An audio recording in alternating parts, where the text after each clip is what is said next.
अरे अब कुछ मत पूछ विमला, लाख जतन करने के बाद भी महीने के आखिर तक हाथों में चमन्नी भी नहीं बच पाती। कभी अपने लिए कोई छोटी सी भी चीज लेनी हो तो 10 बार सोचना पड़ता है। तू सही कहती है, आमदनी तो बढ़ती नहीं, लेकिन दूसरी तरफ महंगाई दिन ब दिन बढ़ती ही जा रही है। राशन वाले का बिल, दूध वाले का उधार। अरे तुम औरतें बस इसी तरह जिंदगी भर रोती रहोगी। खुद के पैरों पे खड़े होने की सोचो, तब तुम्हें पैसों के लिए किसी का मुंह नहीं देखना पड़ेगा। अरे तू इतनी बड़ी बड़ी बातें कर रही है, तू ही बता दे हम क्या करें। हम औरतें चाहे तो कोई छोटा मोटा व्यापार कर सकती हैं, जैसे कि साड़ी बेचने का। सुधा की बातें सुन सब औरतें हंस पड़ती हैं। ना भाई ना, मेरे पति को ये सब पसंद नहीं है, वो तो मुझे मार डालेंगे। दूसरी औरतें भी विमला की बात से सहमति जताती है और साड़ी का व्यापार करने से मना कर देती हैं। अगले दिन सुधा अपनी सास से ये बात कहती है।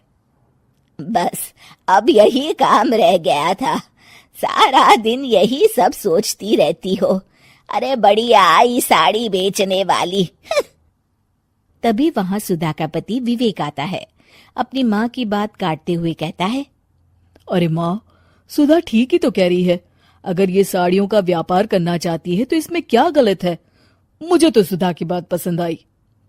अरे मजाक है क्या व्यापार करना? अच्छे अच्छों की खटिया खड़ी हो जाती है। मैंने दुनिया देखी है। बेटा तुम लोग ज्यादा हवा में मत उड़ो, और फिर साड़ियाँ खरीदने के लिए पैसे कहाँ से लाएगा? तुम उसकी चिंता मत करो माँ, मैं देख लूंगा। अगले दिन विवेक अपने एक दोस्त से कुछ पैसे उधार लेकर साड़ी के कारखाने से बहुत सारी साड़ियाँ खरीद लाता है। ये लो सुधा, तुम्हारा ऑनलाइन अकाउंट बन गया है। अब लोग घर बैठे तुमसे साड़ियाँ खरीद सकते हैं। ये तो बहुत अच्छी बात है। हाँ, और इतना ही नहीं, मैंने इसमें सभी नई डिजाइन की साड़ियों की फोटो भी अपलोड कर दी है। अब बस तुम देखती जाओ। कुछ दिनों के बाद, नमस्ते, मुझे सुधा जी से मिलना है। ओहो, तू कौन है और मेरी बहू से तुझे क्या काम है? माँ जी, मैं सुधा जी से साड़ियाँ खरीदने आया हूँ। अरे बड़ा बेवकूफ है तू, इतना बड़ा मीना बाजार छोड़कर यहाँ साड़ी खरीदने आया है। तेरा ऊपर का कोई पेच ढीला है क्या?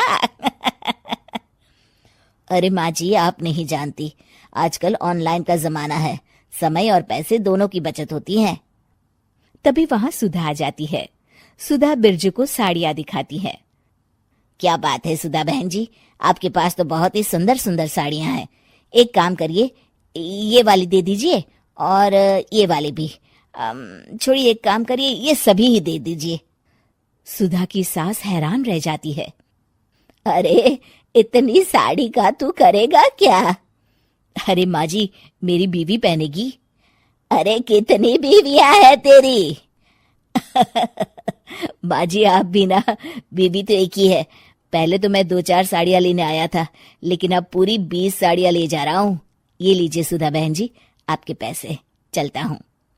धीरे धीरे सुधा के द्वारा घर में खोली गई छोटी सी दुकान चल पड़ती है और देखते ही देखते सुधा के घर ग्राहकों की लाइन लग जाती है।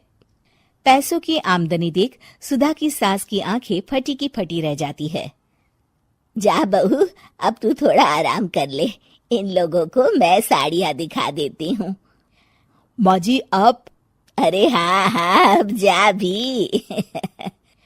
इस तरह सुधा की सास भी उसके कारोबार में हाथ बटाने लगती है। देखो सुधा, तुम्हारा व्यापार तो चल पड़ा। पिछले कुछ महीनों में इतनी कमाई हुई है कि तुम्हें यकीन नहीं होगा। सच? हाँ, और तुम्हें पता है माँ, दोस्त से लिया हुआ उधार भी चुकता करके अच्छे खासे पैसों की बचत भी हो गई है। सुधा की सास अपनी बहू और बेटी की कामयाबी पर बड़ा खुश होती है। बहू की तरक्की देख के मैं बहुत खुश हूँ बेटा। तूने साबित कर दिया कि अगर पति का सपोर्ट मिले तो पत्नी कुछ भी कर सकती है। जी माँ जी, आपने बिल्कुल सही कहा।